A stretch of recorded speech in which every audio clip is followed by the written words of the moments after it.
barnoota keenya irratti milkaa'ina argachuuf maal gochuu qabna kan jedhu ilaalla. Mata dureen kanaan dura jedhu irratti barattoonni hedduun gaaffii kaasaniiru. Barnoota keenya irratti milkaa'ina gaarii agarsiisuuf maal gochuu qabna? Mee maaltu nurraa eegama kan jedhu gaaffiin jira. Noormaalii barnoota irratti milkaa'uu jechuun hiika adda addaa qaba namoota adda addaa biratti.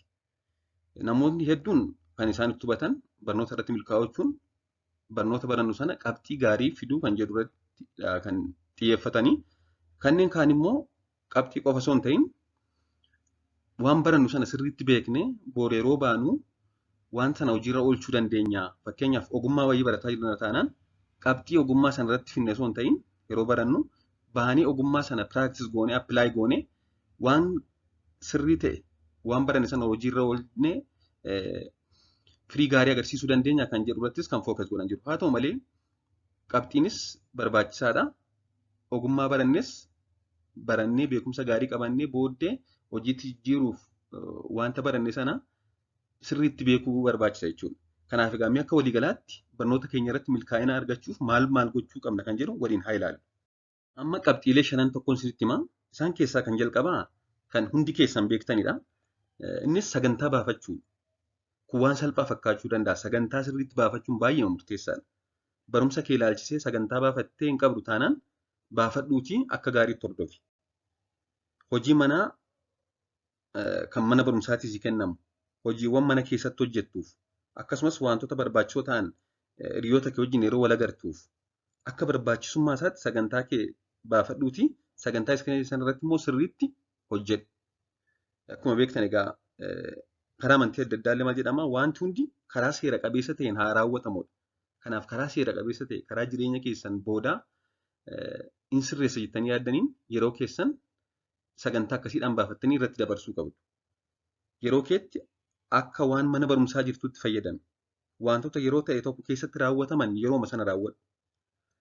So kanaaf egaa of gaafachuu qabna. Sagantaa kee galmeeffattee iddoo salphaa ta'etti maxxansitee guyyaa guyyaadhaan tiikii gochuu qabda. Har'a kanan godhaa, orderii kana raawwadha kan jedhu jechuudha. Sagantaa kee galmeeffattee iddoo salphaatti erga maxxansitee booda immoo galgala yeroo gartuu sagantaa koo kana haalan jedheen hojiirra oolcheedha kan jedhu of hordofuun barbaachisaadha. Inni gad biroon amala of to'achuu horachuudha. Nama ga'eessa ta'uuf hojiiwwan hojjechuuf kaka'umsa isaa isa hin qabnes hojjechuun isinirra jira. Yeroo hojii hojjechuun sirra jiru hojjechuuf kaka'umsa hin qabnetti hojjechuullee qabda. Waanuma si gammachiisu, waanuma yeroo kaka'umsa qabdu qofa hojjetta miti. Yeroo kaka'umsa hin qabnellee dirqama hojjechuu qabda. Yoo sanitti nama ga'eessa jedhama. Egaa nama ga'eessa ta'uuf hojiiwwan hojjechuuf kaka'umsa isaa hin qabnes hojjechuun sirra jira, dirqamadhas. Har'as booris kun dirqama. Har'aa boor yeroo natti tolu, yeroo kaka'umsa godhu jettee guyyaa hin daddabarsin. Jabaadhaa hojjedhaa malee dhibaa hin ta'inaa jedha.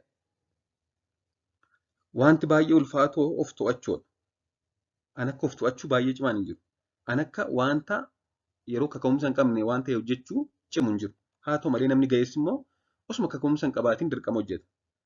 Sababa ta'e tokko dhiyeessuudhaan hojii mana barumsaa koo boodan hojjedha. Kanan godha jechuudhaan yeroo dabarsuun namatti salphata. Kan cimaa ta'e osuma kaka'umsa hin qabaatiin illee hojjechuudha. Booda garuu hin hojjettu. Boodan hojjedhata malee booda garuu hin hojjettu. Achis hojiin humna keetii ol ta'e warra tuulamee si eegaa hin raawwatiin hafta jechuudha. Kanaaf hojii mana barumsaa kee guyyaa hundumaa sa'aatii wal fakkaataatti hojjechuun caalmaatti amala of to'achuu horachuuf kan si gargaaru yoo kana gootedha. Osuma kaka'umsa hin qabaatiin illee yoo hojjette. Sababni isaas amala of to'achuu horatteetta jechuudha. Osuma bashannanuu barbaaddu yoo dhiiste. Sadaffaan iddoo itti qo'attu qopheeffachuu qabda. Bakka itti dubbistu. Meeshaalee si barbaachisan hundumaa of bira kaa'adhu. Bakki itti qo'attu akkasitti tolu godhi. Akkasitti tolu yeroo jiru immoo hirriba kan si qabsiisu ta'uu hin qabu. Ani bakka sana teessu hojiidhaaf malee rafuu miti. Bakka itti qo'attu hin qabdu taanaan tarii kushiinaa keessas ta'uu danda'a yookaan immoo kutaa ciisichaa keessa qo'achuu dandeessa. Mijeeffachuu qabdu bakka itti dubbistu. Karoorri nama dhimma hojjetu gara milkaa'inaatti geessa. Sagantaa baafattee karoora qabaatte karoorri kee immoo yoo hin hojjetta ta'e, yoo hojiitti jirta ta'e milkaa'inatti geessa. Kubbaa, tapha viidiyoo fi gitaara dhiisi. Moobaayilii kee akka siin jeeqne godhi. Wantoota yaada kee hihiran of biraa fageessuun kaayyoo keetti fookas gootee iddeetti waa dubbistu qopheeffattee galgala immoo waan inni irra karoorsee ba'e raawwadheera jettee of ilaaluu qabda yeroo rafuuf jettu. Caalaatti xiyyeeffachuu akka dandeessuuf sirreeffama akkamii gochuu qabdame kana deebisiitii of ilaali jechuudha. Garbiroon xiyyeeffannaa kennuu barachuu. Wanta hojjechaa jirtu irratti xiyyeeffadhu. Yeroo sanatti wanta biraa hojjechuuf hin yaaliin. Osoo waa dubbisaa jirtuu gidduutti bilbila hin kaasiin. Gidduutti fiilmii wayii, viidiyoo wayii ilaaluu hin deemin. Al takkaatti waan baay'ee hojjechuuf yoo yaalte caalaatti dogoggora raawwachuu dandeessa. Hojii kee xumuruufis yeroo dheeraa sitti fudhachuu danda'a. Yeroo keessan akka gaariitti itti fayyadamaa. Yoo moobaayiliin koo na bira taa'e waan tokko irratti xiyyeeffachuu hin danda'u kan jedhu wanta namoonni hedduu kaasanidha. Wantoota gatii hin qabne raawwachuudhaan yeroo dheeraa gubuu. Kanaaf egaa maal gochuu qabdu? Suutuma suuta yeroo hojii tokko irratti xiyyeeffattee itti turtu dabaluu dandeessa. Har'a kana sirreessuun qaba. Hojii koo irratti xiyyeeffachuun qaba. Bilbila ofirraa fageessuun qabattee hanga ta'e yaaltaa, boorisii yaaltaa, dhuma irratti amala sitti ta'a wanti kun sirreessaa deemta jechuudha. Wanta hojjechaa jirtu irratti xiyyeeffadhu. Yeroo sanatti wanta biraa hojjechuuf hin yaaliin. Garbiraan boqonnaa fudhachuudha. Miillaan deemuu, saayikilii oofuu, sochii qaamaa kan biroo gochuu, wanta jaallattu tokko gochuun keessi kee akka haara'u taasisa. Garuu jalqaba hojii kee xumuruu qabda. Sagantaa kee wanta xumuruu qabdu, wanta sagantaa baafatte xumuruu qabda. Hojii kee hundumaa yoo xumurte yeroo boqonnaa dabarsitutti ni gammadda malee hin gadditu. Garbiraan namoota si gargaaran ofitti naannessuu. Namoota yeroo hundaa cimina keessatti himan akka ati jabaattee cimtu, akka ati moor fooyyootu si jajjabeessan malee namoota akka ati sagantaa kee irraa ka'attu, akka ati jeeqamtu taasisan irraa fagaachuu. Kanneen kana yoomiyyuu dagachuu hin qabnu. Discipline yourself. Ofii keenya, discipline keenya of adabuu qabna.